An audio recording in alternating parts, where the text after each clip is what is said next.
Երբ քո աչքի առաջ քանդում են կյանքիդ գործը, դու ներում ես, թե պատասխան ես տալիս։ Պատկերացրեք, տեսնում եք ձեր հոր ձեռքով կերտված վերջին խաչքարը փշրված գետնին, իսկ Սուրբ Մարմարի փոշին խառնվում է կառուցապատողի կեղտոտ կոշիկների ցեխին։ Սա պարզապես բիզնես չէ, սա հոգու պատերազմ է, որտեղ մի սխալ քայլը կարող է ամեն ինչի վերջը դառնալ։ Մի կողմում հավատքն է, մյուսում բուլդոզերը, և այն շարժվում է ուղիղ քո վրա, սպառնալով ջնջել ոչ միայն քո արհեստանոցը, այլև քո ինքնությունը։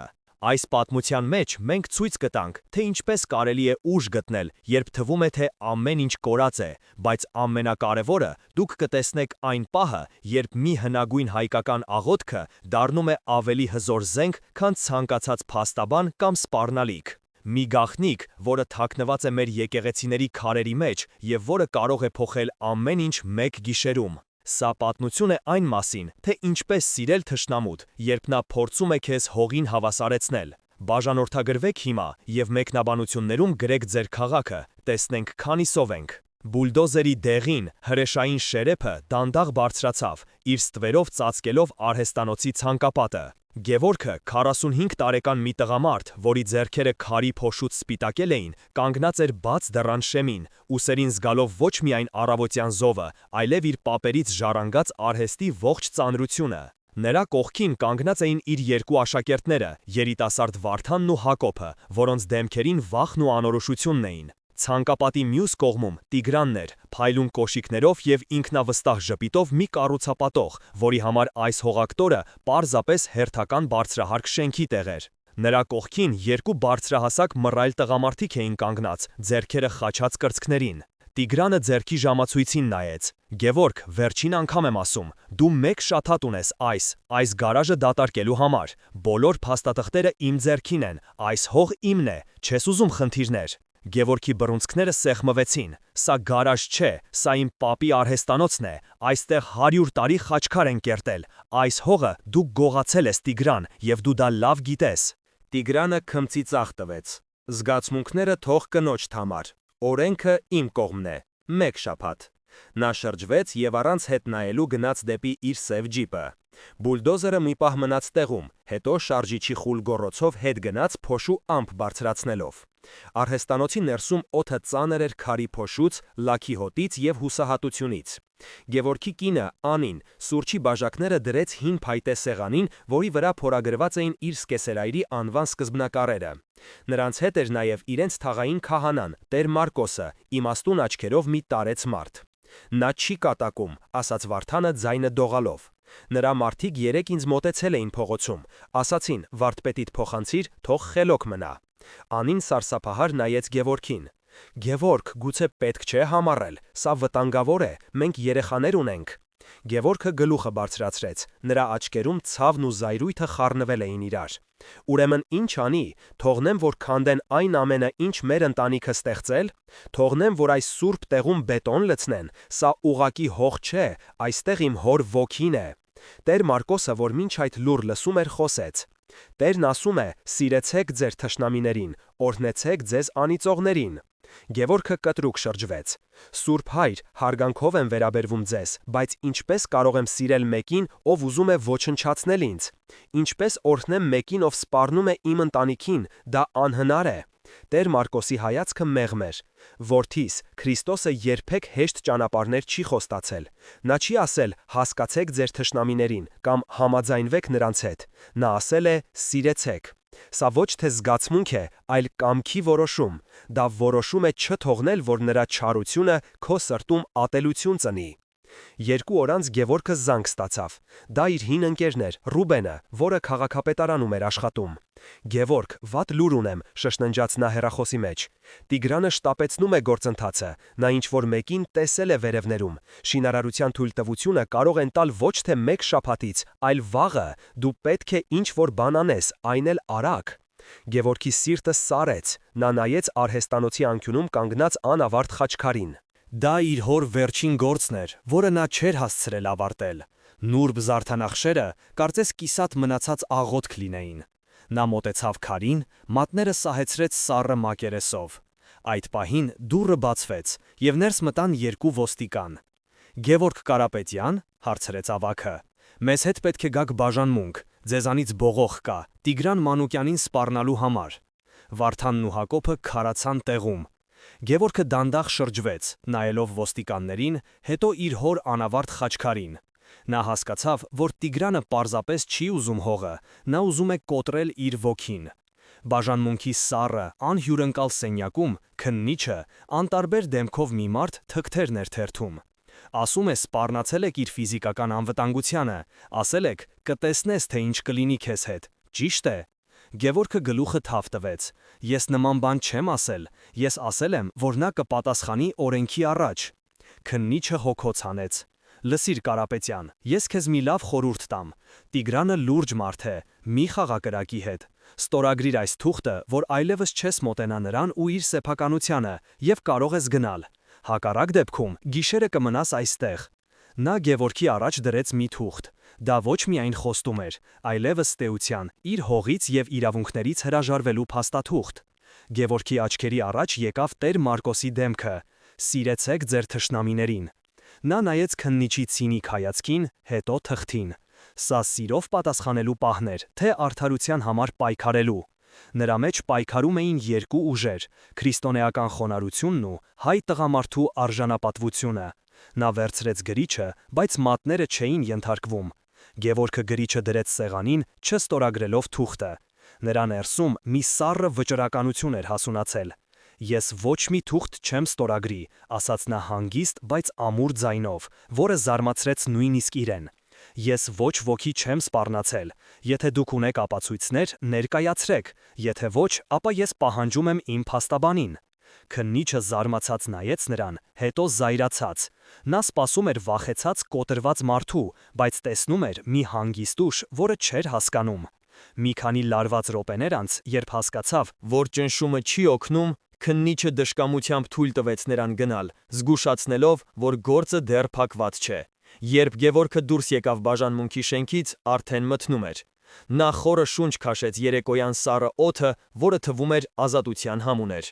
Նա չգիտեր, թե ինչու չստորագրեց, բայց զգում էր, որ դա ճիշտ որոշում էր։ Դա ոչ թե հպարտություն էր, այլ մի խորը զգացում, որ չի կարելի չարին պատասխանել նրա պայմաններով։ Նա հրաժարվեց խաղալ Տիգրանի խաղը։ Գևորգի տանը մթնոլորտը էլեկտրականացած էր։ Սեղանին դրված ընթրիքը սառել էր։ Անին անհանգիստ քայլում էր սենյակում, իսկ Գևորգի կրտսեր եղբայրը Լևոնը բռունցքով հարվածում էր սեղանին։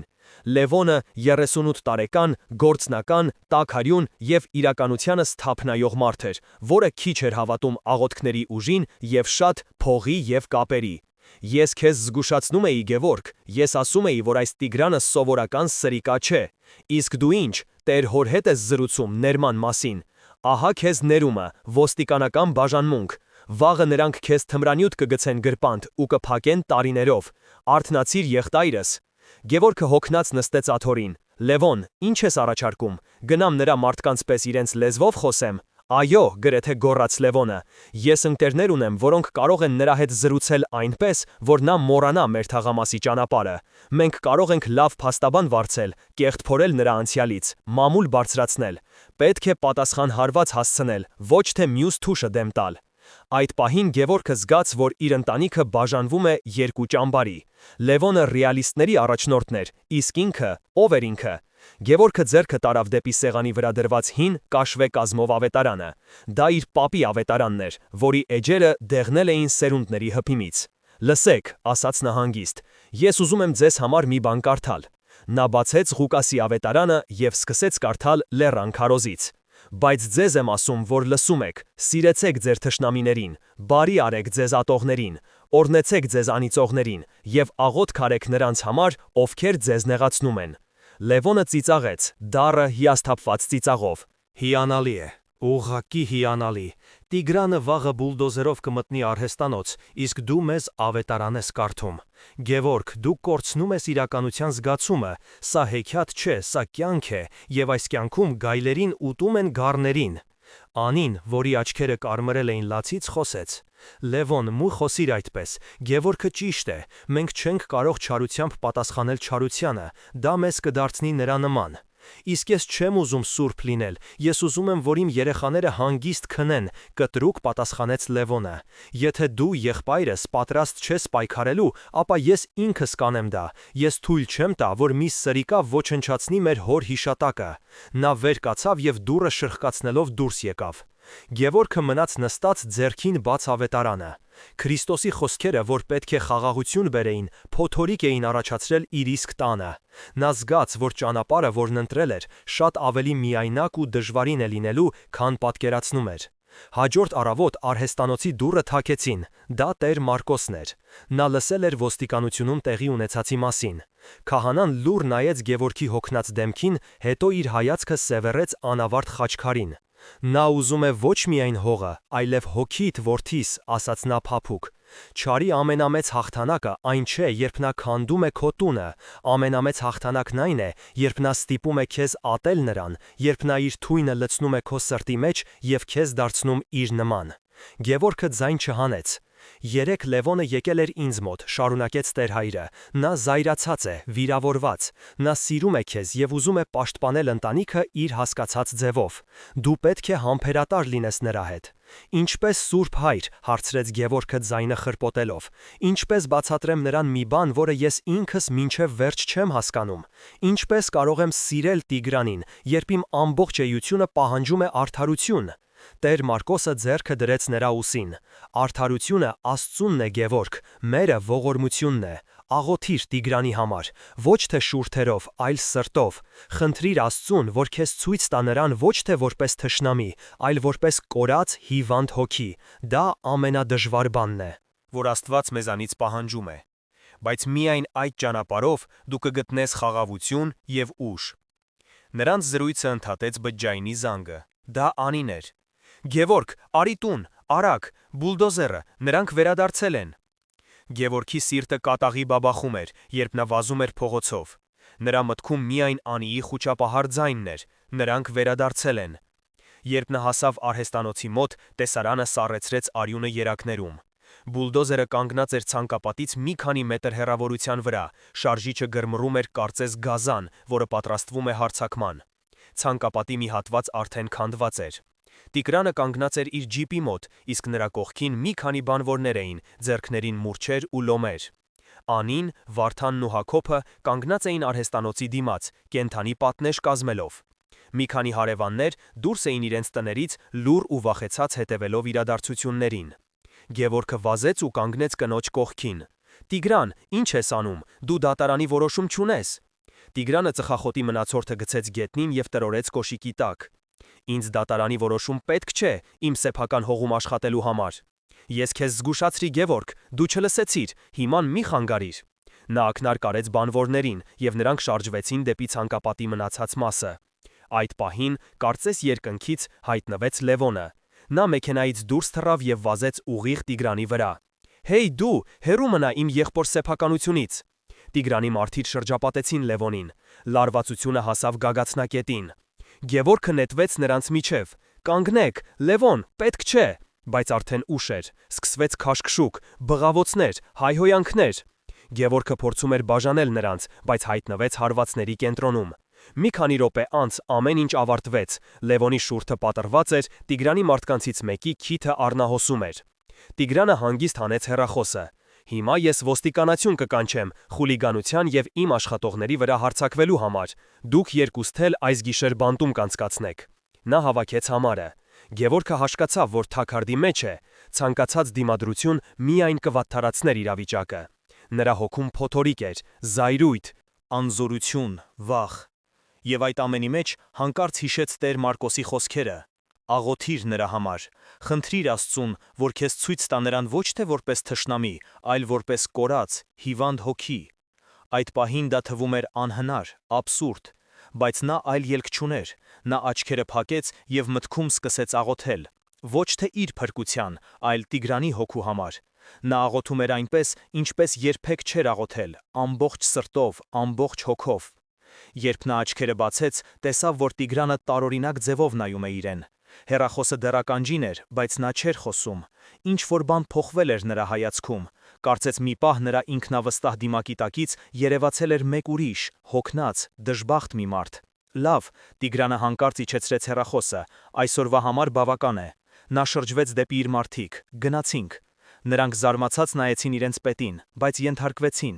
Բուլդոզերի շարժիչը լռեց։ Մի քանի րոպե անց փողոցը դատարկվեց, մնացին միայն Գևորգը, իր ընտանիքը և քանդված ցանկապատը։ Լևոնը մոտեցավ եղբորը։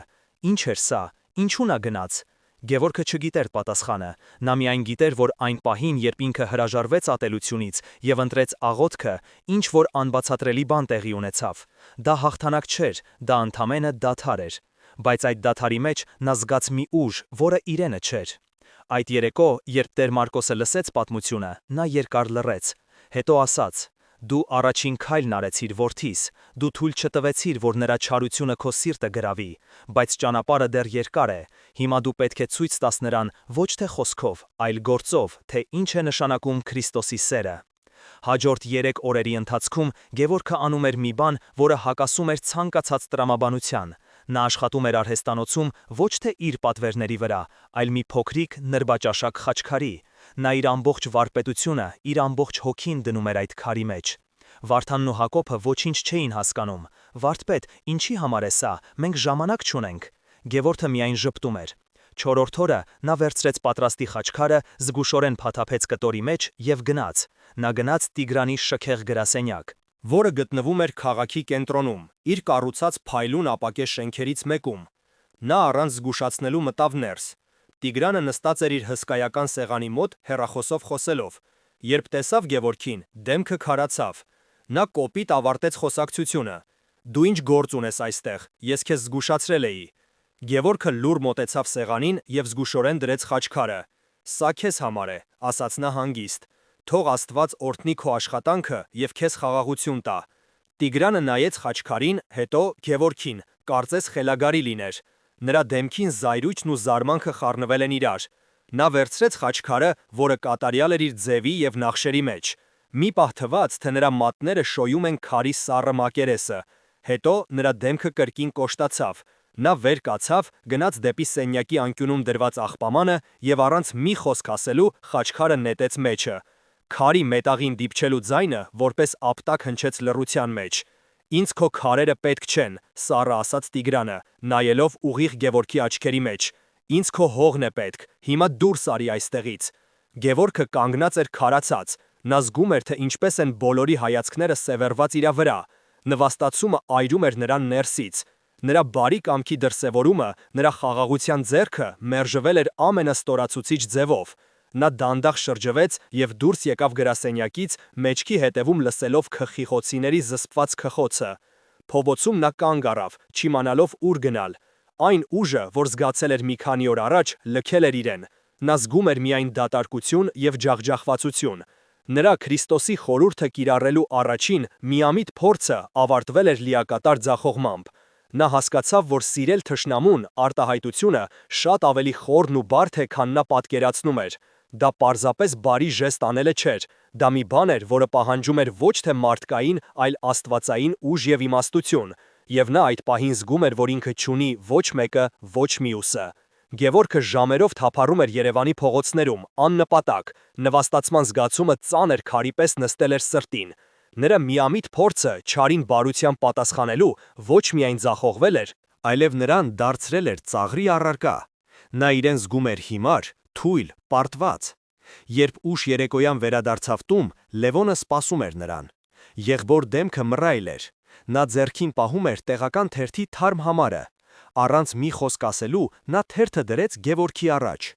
Վերնագիրը աչք էր ծակում, խաչքարագործի խարդախությունը։ Ինչպես են Կարապետյանները փորձում շանտաժի ենթարկել բարեխիղճ կառուցապատողին։ Հոդվածը զրպարտության կեղտոտ հեղեղ էր։ Այնտեղ Գևորգն ու իր հայրը ներկայացվում էին որպես հող-զավթողներ, ովքեր տարիներ շարունակ անօրինական կերպով տիրացել են ուրիշի սեփականությանը։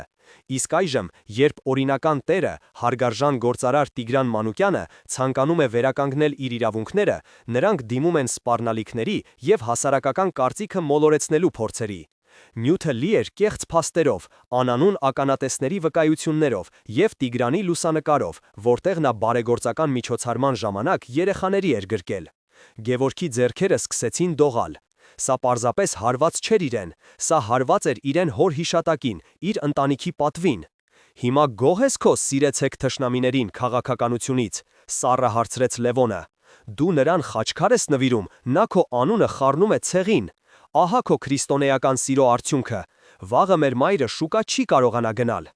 Լևոնի խոսքերը մարդքարեական էին։ Հաջորդ առավոտ, երբ տիկին Սաթենիկը, Գևորգի տարեց մայրը, գնաց իրենց թաղամասի փոքրիկ շուկա, նա բախվեց սառը պատի։ Մարդիկ, ում նա ճանաչում էր տասնյակ տարիներ, խուսափում էին նրա հայացքից, շշնջում էին նրա մեջքի հետևում։ Հացթուխը, որը միշտ նրա համար մի կողմ էր դնում ամենաթարմ լավաշը, ձևացրեց, թե չի տեսնում նրան։ Կանաչեղեն վաճառող կինը, ում հետ նրանք հաճախ սուրճ էին խմում, կտրուկ ասաց, որ իր մոտ լավ լոլիկ չի մնացել։ Տիկին Սաթենիկը վերադարձավ տուն դատարկ տոպրակով և կոտրված սրտով։ Ճնշումը դարձել էր ֆիզիկապես շոշափելի։ Ամոթի զգացումը ծանր ամբի պես կախվել էր նրանց տան վրա։ Նույնիսկ Գևորգի երեխաները դպրոցում բախվել էին ծաղրանքի։ Գևորգը զգում էր, որ իր ընտանիքը քանդվում է ներսից։ Նա գնաց Տեր Մարկոսի մոտ, հոգում խառնաշփոթ։ Սուրբ Հայր, ես արեցի այն, ինչ դուք ասացիք։ Ես փորձեցի սիրով պատասխանել։ Եվ ինչ ստացվեց։ Նա ոտնատակ տվեց իմ նվերը, իմ ընտանիքի պատիվը։ Մարդիկ մեզնից երես են թեքում։ Գուցե Լևոնն է ճիշտ։ Գուցե այս աշխանում պետք է պայքարել ատամներով ու եղունգներով։ Տեր Մարկոսը երկար նայում էր նրան։ Նրա հայացքում կարեկցանք կար, բայց ոչ զիջում։ Գևորգ, դու կարծում ես Քրիստոսին հեշտ է լինելու։ Երբ նա ասում էր սիրեցեք ձեր թշնամիներին, նա գիտեր, որ նրանք կշարունակեն ձեզ ատել։ Երբ նա ասում էր օրհնեցեք ձեզ անիծողներին, նա գիտեր, որ նրանք կշարունակեն ձեզ անիծել։ Նրա խորհուրդը ոչ թե մարտավարություն է թշնամուն հաղթելու համար, այլ ճանապարհ սեփական հոգին փրկելու համար։ Դու նրան խաչքար նվիրեցիր, ենթագիտակցորեն սպասելով, որ նա կփոխվի, կգնահատի։ Դու դա արեցիր արդյունքի համար, բայց Քրիստոսի սերը անպայմանական է, այն սիրում է անկախ պատասխանից։ Գևորգը գլոխը կախեց։ Բայց ես չեմ կարող, ես ուժ չունեմ, իմ ընտանիքը տառապում է, ինչ կասեն մարդիկ։ Նրանք կասեն Գևորգը թուլակամ է, վախկոտ, որը չի կարողանում պաշտպանել իրենը։ Իսկ Քրիստոսի մասին ինչ էին ասում, երբ նրան խաչում էին, հանգիստ հարցրեց քահանան։ Նրանք էլ էին ասում, եթե Աստծո որդի ես, իջիր խաչից և փրկիր քեզ։ Բայց նա մնաց խաչի վրա, ոչ թե որովհետև թույլ էր, այլ որովհետև նրա ուժը ոչ թե այս աշխարհից էր։ Քո պայքարը, Գևորգ, Տիգրանի դեմ չէ։ Քո պայքարը քո ներսում է, մարդկային բանականության և Աստծո իմաստության միջև, քո պատվի հասկացության և Քրիստոսի խոնարհության միջև։ Գևորգը հեռացավ եկեղեցուց ավելի մեծ խառնաշփոթի մեջ, քան եկել էր։ Նա հայտնվել էր հոգևոր փակուղում։ Մի կողմից նա հավատում էր ավետարանի խոսքերին, մյուս կողմից նրա կյանքի իրականությունը ցույց էր տալիս, որ այդ խոսքերին բառացի հետևելը տանում է դեպի կործանում։ Նա սկսեց կասկածել ոչ թե Աստծո գոյությանը, այլ իր Աստծո խոսքը ճիշտ հասկանալու ունակությանը։ Գուցե կային բացառություններ, գուցե սիրել թշնամուն խորհուրդը վերաբերում էր անձնական վիրավորանքներին, բայց ոչ այն դեպքերին, երբ վտանգված է քո ընտանիքի ապագան։ Նա զգում էր, որ կորցնում է հողը ոտքերի տակ։ Քրիստոսի խորհուրդը, որը պետք է լույս լիներ իր ճանապարհին, վերածվել էր անանցանելի պատի։ Հաջորդող օրերն Գևորգի համար վերածվեցին մոխրագույն անվերջ մղձավանջի։ Նա գրեթե դուրս չէր գալիս արհեստանոցից, բայց չէր էլ աշխատում։ Նա պարզապես նստում էր, շրջապատված քարի գործիքներով և իր պապերի ոգով, բայց իր ներսում դատարկություն էր։ Նրա հավատքը, որը միշտ եղել էր իր կյանքի հենասյունը, սկսել էր ճաքեր տալ։ Նա զգում էր, որ Աստված լքել է իրեն, կամ, որ ավելի վատ էր, նա պարզապես չէր հասկանում Աստծո լեզուն։ Հուսահատության եզրին, առանց որևէ մեկին զգուշացնելու, մի առավոտ նա մեքենան քշեց դեպի լեռները, դեպի Գեղարդի վանք։ Նա չգիտեր, թե ինչ էր փնտրում այնտեղ, գուցե մենություն, գուցե նշան։ Նա չմտավ եկեղեցի, այլ բարձրացավ մոտակա բլուրը և նստեց մի մեծ քարի վրա, նայելով ժայռափոր վանքին, որը դարեր շարունակ կանգուն էր մնացել բոլոր փոթորիկների դիմաց։ Նա չէր աղոթում։ Բառերը չորացել էին նրա շուրթերին։ Նա պարզապես նստում էր լռության մեջ,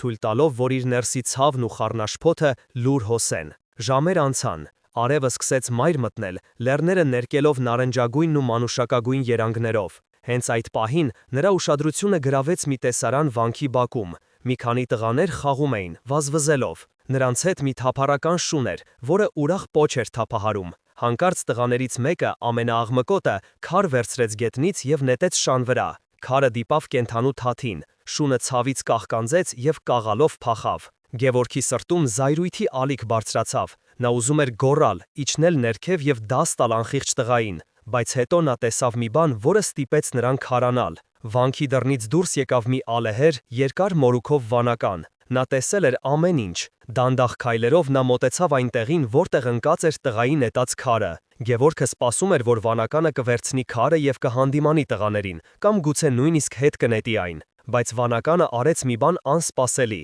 Նա հանգիստ կռացավ, վերցրեց սուր անկյուններով տգեղ քարը, նայեց նրան մի պահ, հետո գնաց դեպի վանքի կիսավեր պարսպի մի հատված, որտեղ քարեր էին պակասում։ Նա զգուշությամբ, կարծես թանկարժեք իր լիներ, Քարը դրեց պատի հիմքում, լրացնելով բացը։ Նա չարության գործիքը վերածեց շինանյութի։ Այդ պահին Գևորգի գիտակցության մեջ ինչ-որ բան շրջվեց, կարծես կայծակ խփեց եւ մթությունը ցրվեց։ Նա հանկարծ հասկացավ Քրիոտոսի խորհրդի իրական ցնցող իմաստը։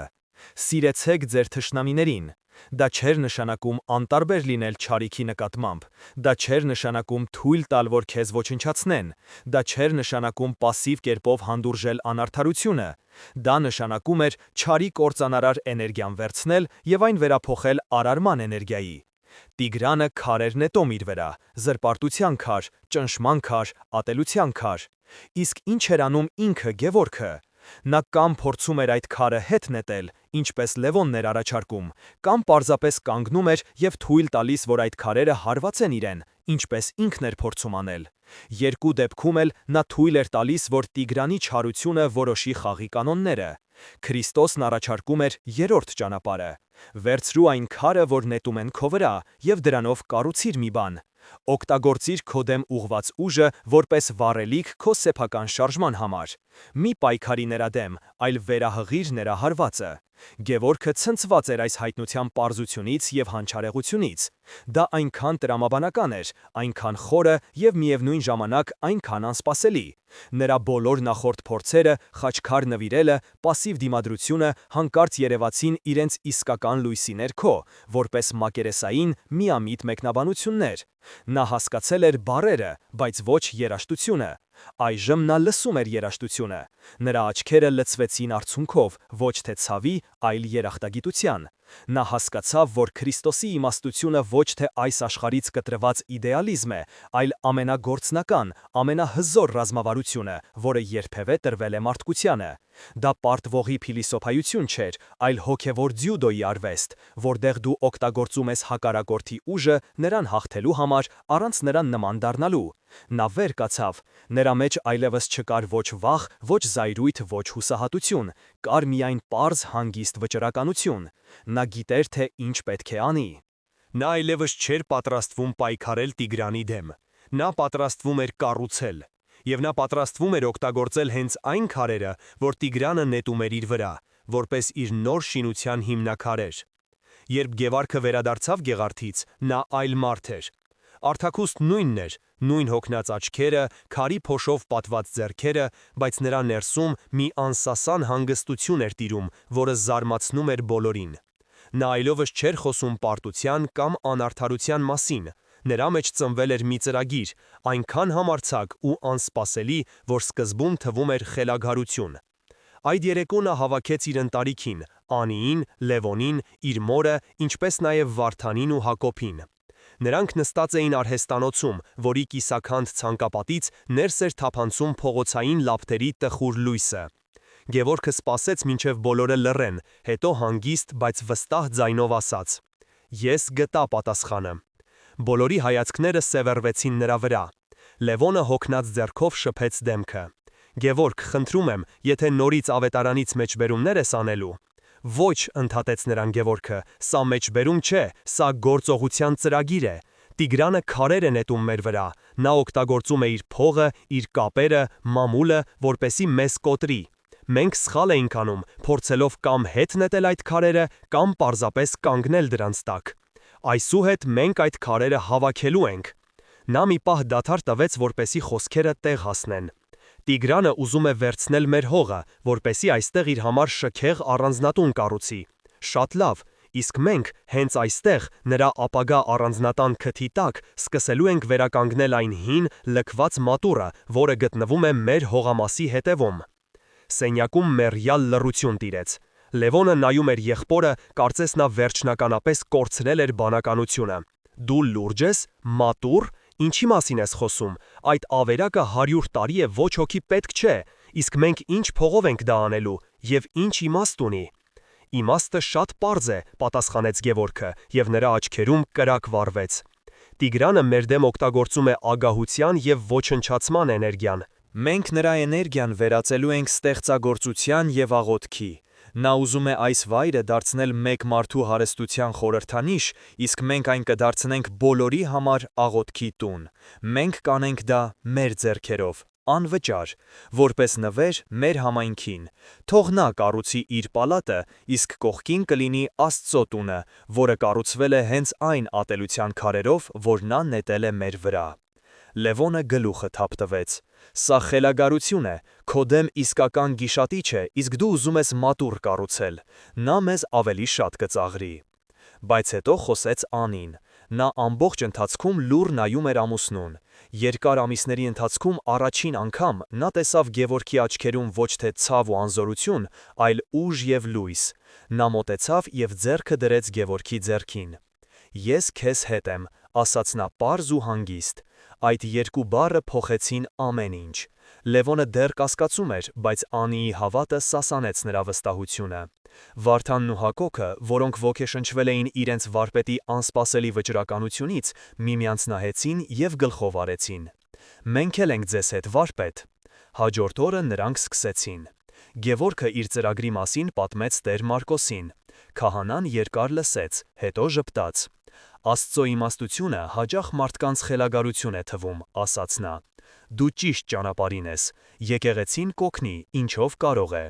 Լուրը արագ տարածվեց թաղամասում։ Սկզբում մարդիկ թերահավատ էին։ Շատերը, ովքեր երես էին թեքել Կարապետյաններից, շարունակում էին խուսափել նրանցից, չիմանալով ինչպես վարվել։ Բայց հետո սկսվեցին փոփոխությունները։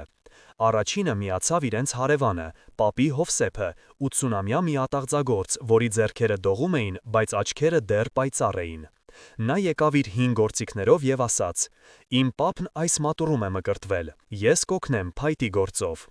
Հետո եկան մի քանի երիտասարդներ, ովքեր լսել էին պատմությունը։ Նրանք սկսեցին մաքրել մատուռի տարածքը աղբից ու մոլախոտերից։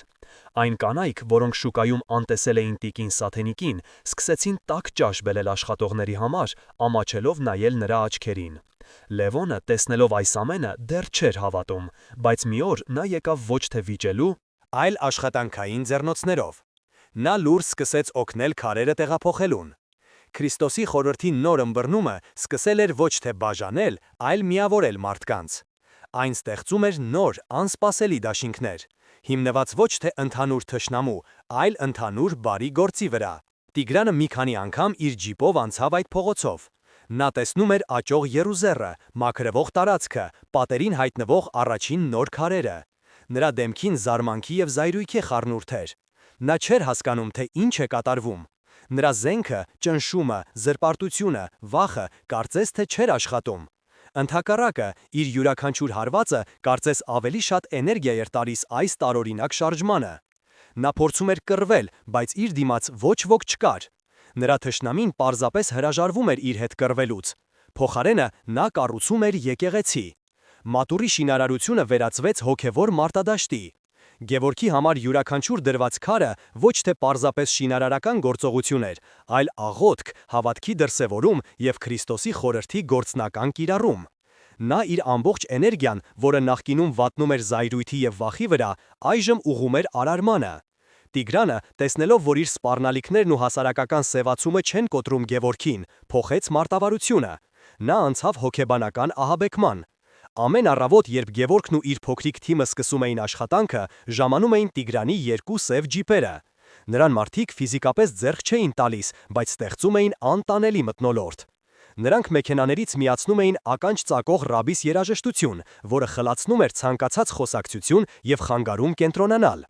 Նրանք ցուցադրաբար աղբ էին թափում շինհրապարակի մոտ, այն վերածելով աղբանոցի, ծաղրում էին կամավորներին, վիրավարական արտահայտություններ բացականչում։ Լարվածությունը օդում կտրվում էր դանակով։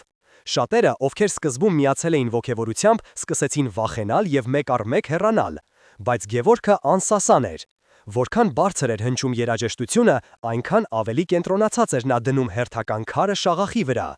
Որքան ավելի շատ էր աղբը, այնքան ավելի մաքուր էր նա պահում մատուռի անմիջական տարածքը։ Յուրաքանչյուր վիրավորանքին նա պատասխանում էր լռությամբ եւ հերթական քարը տեղադրելով։ Նրա հանգստությունը վարակիչ էր։ Վարդանը, Հակոբը, Պապի Հովսեփը, տեսնելով իրենց վարպետի անսասանությունը, նույնպես ուժ էին գտնում իրենց մեջ։ Նրանք սովորել էին աշխատել այդ անտանելի աղմուկի մեջ, իրենց աշխատանքը վերածելով լուռ դիմադրության։ Մի օր, երբ Տիգրանի մարդիկ հատկապես ագրեսիվ էին, իսկ կամավորներից մնացել էին միայն ամենը համառները, տեղի ունեցավ անսպասելին։ Լևոնը, որը մինչ այդ օգնում էր լուռ ու դժկամորեն, հանկարծ վերցրեց իր մեքենայից հզոր դինամիկներ, որոնք օգտագործում էր խնջույքների ժամանակ։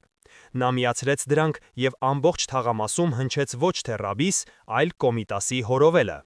Հայկական հողի, աշխատանքի եւ հավատքի հզոր, հնագույն մեղեդին բարձրացավ երկինք։ Մի պահ երկու երաժշտությունները խառնվեցին իրար, ստեղծելով անհեթեթ կակաֆոնիա։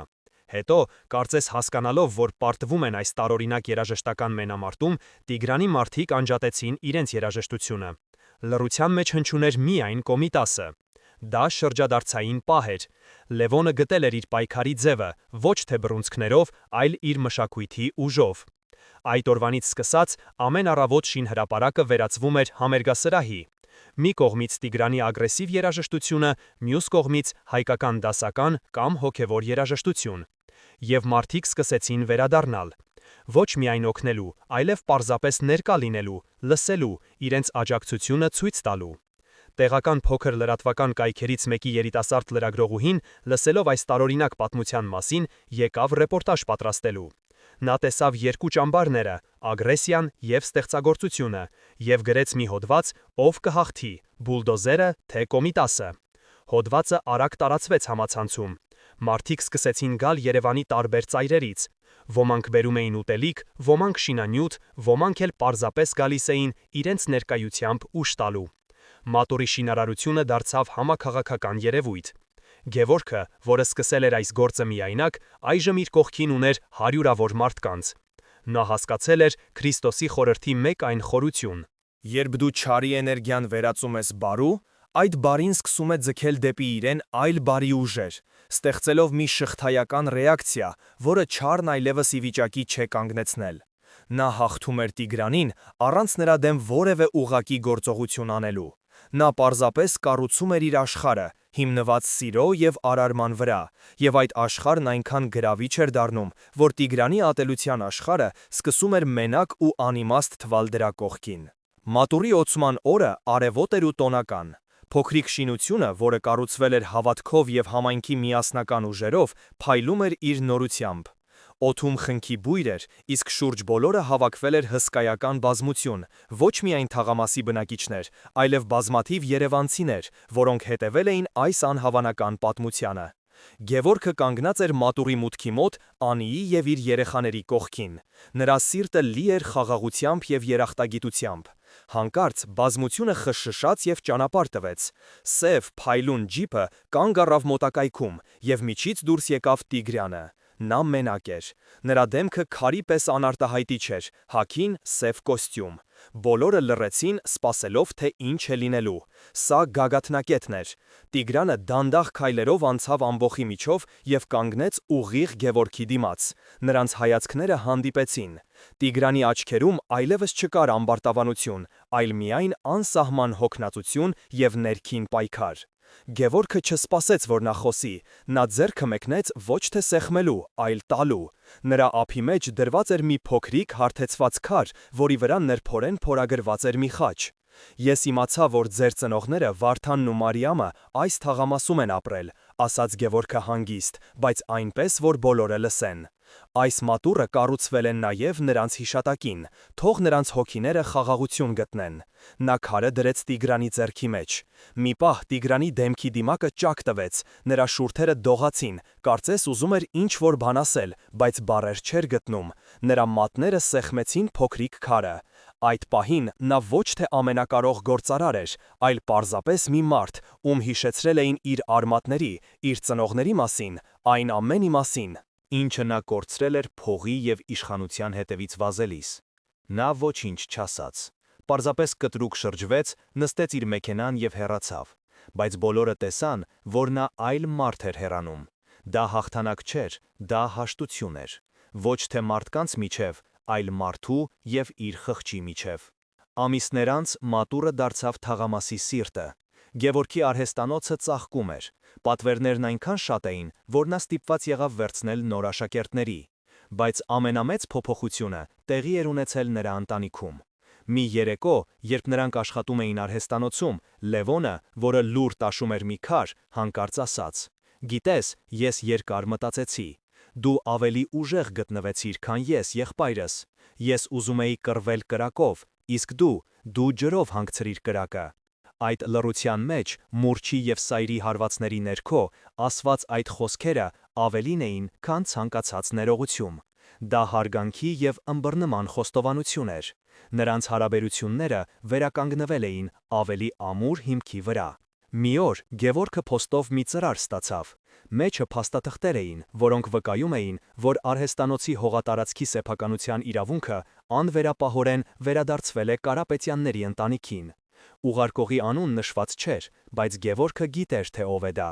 Տիգրանը սուրբ չէր դարձել, բայց նրա մեջ ինչ-որ բան փոխվել էր։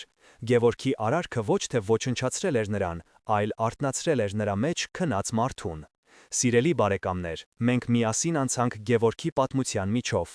Մենք տեսանք, թե ինչպես Քրիստոսի առաջին հայացքից անիրագործելի թվացող խորհուրդը «Սիրեցեք ձեր թշնամիներին» դարձավ ոչ թե թուլության, այլ անհավանական ուժի աղբյուր։ Գևորգը հասկացավ, որ Տիրոջ խոսքը ոչ թե պասիվ հնազանդության կոչ է, այլ ստեղծագործական դիմադրության ռազմավարություն։ Նա սովորեց չարի կործանարար էներգիան վերածել բարու և արարման։ Այս պատմությունը մեզ սովորեցնում է, որ մեր կյանքում հանդիպող քարերը կարող են կամ կոտրել մեզ, կամ դառնալ մեր տաճարի հիմնաքարերը։ Ընտրությունը մերն է։ Հիմա խնդրում եմ ձեզ, սիրելի եղբայրներ և քույրեր, կիսվեք մեկնաբանություններում։